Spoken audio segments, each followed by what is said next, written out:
bari wese wavuganaga n'iki kihe baraza kunyumva. Whomever is on the other end. This is Secret Service Agent Marcus Finley speaking to whomever. Ati umuntu uri kuvugira kuri iki cyombo ni Secret Service agent wa Secret Service nitwa Marcus Finley. Listening. Uri kunyumva wese. The man that you sent after us is dead. Umugabo mwanyohereje ngaza mfate yapfuye.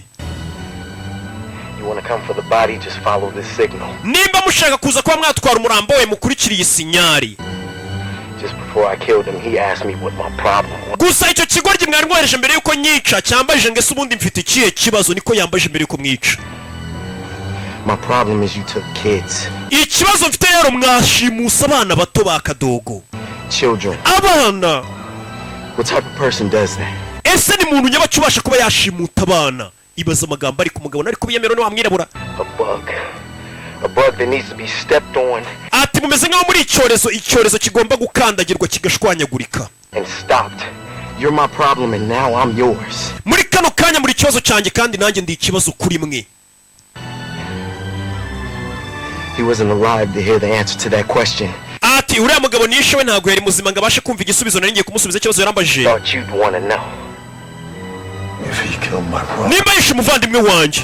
I'm gonna make him hurt before I kill him. Ndamubabaza mbere yuko mwica kumba kira cyebe bishe cyari gifite mukuru wacyo garamfurere garamfuwe banyice petifu.